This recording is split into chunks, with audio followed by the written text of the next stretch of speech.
Welcome back to the channel.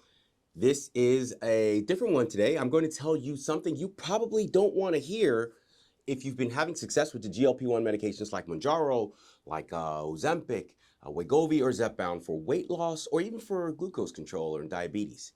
You probably, sitting right now watching this, you probably don't need to be on it forever. I'm going to tell you why. So let's jump right in. Last week, I posted a video about some things you shouldn't say to your doctor when you initially or you're on a GLP-1 journey for your lifestyle modification journey for weight loss or anything else. And I got a little bit of backlash from the start. Number one sounded like this. Let's get started. Tip number one, don't ever say, I want to stay on Wegovy forever. It makes perfect sense. When something finally works after years of frustration, you don't want to let it go. But telling your doctor you plan to be on Wegovy forever actually shuts down the conversation about long-term strategy. And immediately after that, I started getting comments. Hey, Dr. G, I totally disagree with you. How is it possible that you could say that this medication is not forever? The manufacturer says it's forever. You're saying it's not. I need it forever. Okay. That may be your experience. But let's talk about this. Let's talk about this subject. Let's talk about this topic because I also got it after I had the interview with Chris and Lorraine from The Downsize. And this is the clip right here. I'm not ever going to stop these medications. No. I'm not saying you do. I'm saying you have to, right? So Yeah. whatever got you there keeps you there. Now, maintenance dose is not, it's not like it's some taboo thing that I'm not for. I'm saying there are some people like you who may need maintenance dose, but I think there's a portion of people who can at least come down to a low effective dose or lean into their nutrition, their exercise. After now having built real long-term habits that they can keep up, we can possibly come off it. Now, as you can see, I am saying most people do not require to be on the GLP-1 medications forever for the purposes of weight loss. And I'm going to go ahead and include many, not most, but many on the Mounjaro and Ozempic side may not need to be on the medications forever either. Possibly. It needs to be evaluated. So this is how I go about it. If you haven't been with me since the very beginning, for the last 2 years almost, we've been making content about lifestyle medicine through the lens of GLP-1s because they have been the most revolutionary medications that we have had since forever. Since the 1950s, we've been looking for medications to affect significant weight loss, and we finally found something 50, 60 years later called the GLP-1s. And here we are. We're using them all over the world for the purposes of obesity and morbid obesity. Now we're going to go into fatty liver, which is connected to obesity, diabetes, which is connected to obesity for most people, for many people. Kidney disease, we're using it in many situations. But is it necessary to be on it forever? I know the trial came out. It was only a 2.5 year, 3 year trial.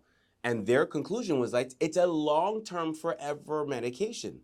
But that's not my logic. The logic is that many people don't have a metabolic issue at the core. That's not the reason they became obese.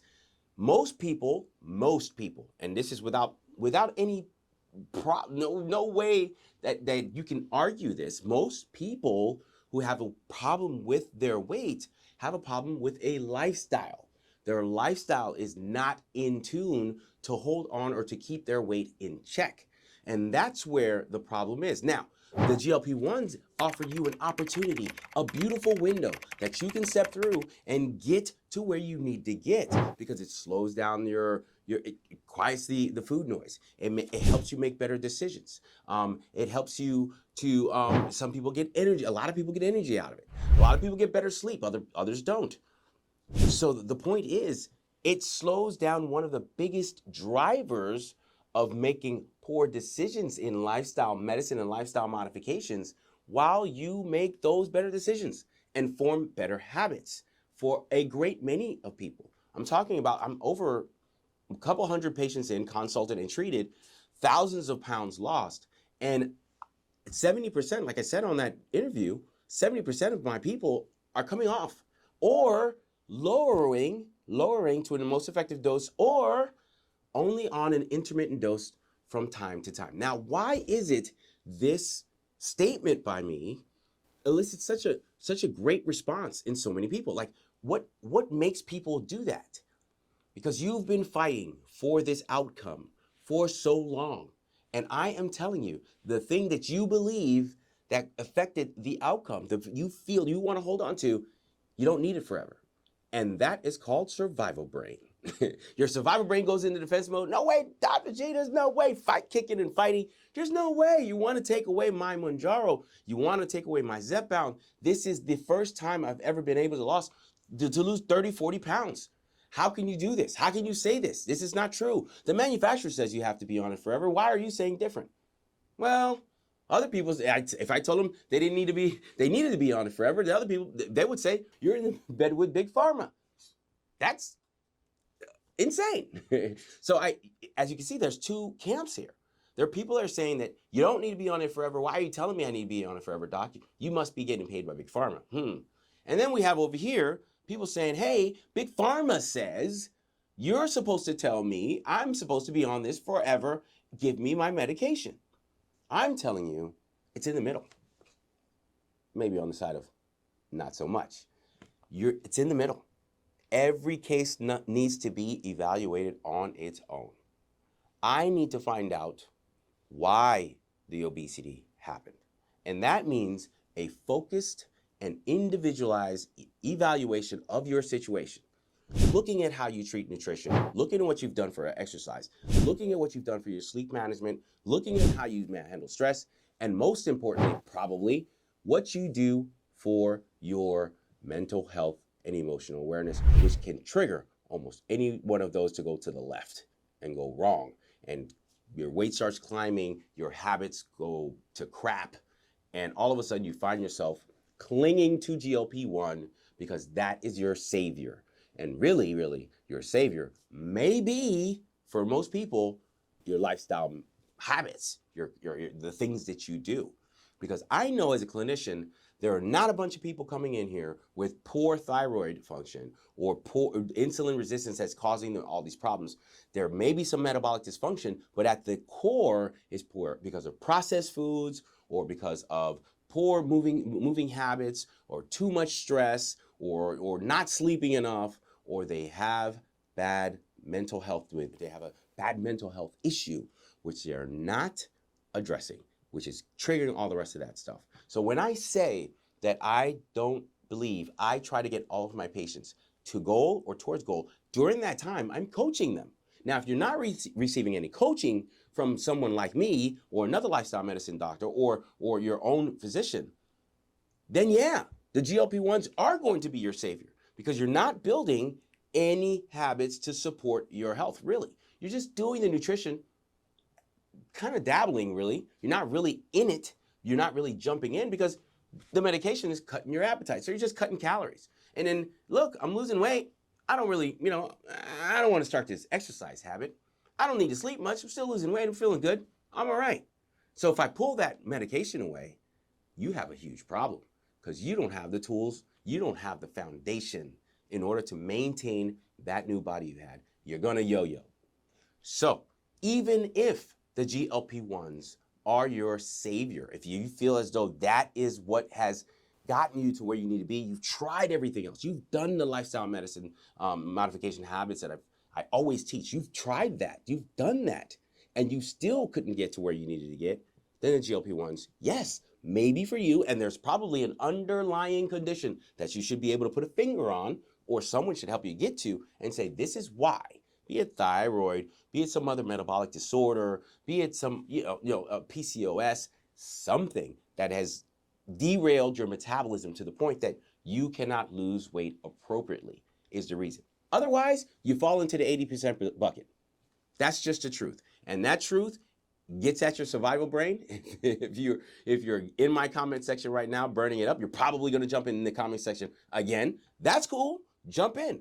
But I'm telling you, from my experience, which is pretty extensive, I frequently encounter patients who have not even begun or have any idea what lifestyle medicine is. They've only been told, yeah, just go ahead and do that and do this and come back. And in the note for your doctor, he said lifestyle modifications discussed with the patient.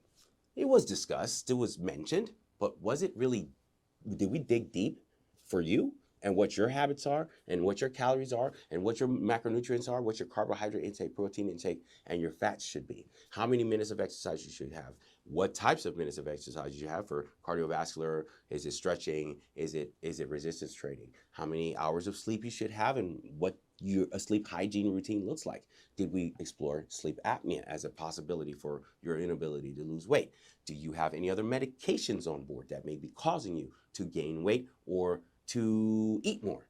Is there something that your stress is holding the cortisol too high and you're not managing your stress appropriately? And then you're using your stress as a trigger to go back to either not work out enough or eat things that you shouldn't eat. And finally, is your mental health in a place that it should be? That's one we often ignore, and it's the reason why you are where you're at. It's not me, it's your lifestyle modification, your lifestyle habits, the poor habits that you have been building up, and the new habits, the good habits that you should be coached to now implement. So I just had to do this because, look, you're watching this right now, you probably don't need to be on this medication forever. And if you do, probably don't need to be on the dose you're on forever. You could be on the lower dose, intermittently, whatever.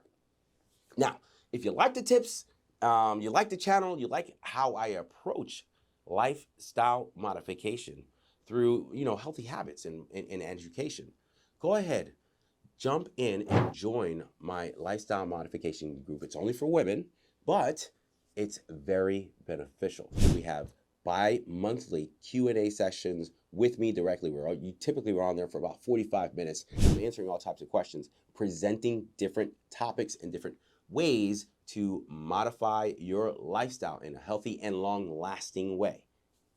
Yeah, good stuff is in there. And we do monthly challenges too, get prizes. In the meantime, get in the comments and tell me what you think about this and about, staying on these things, staying on these GLP-1s forever. Is that for you? And how did you get to that conclusion? Who helped you get there? I want to know. In the meantime, stay healthy, stay informed, and I'll see you in the comments. See you soon.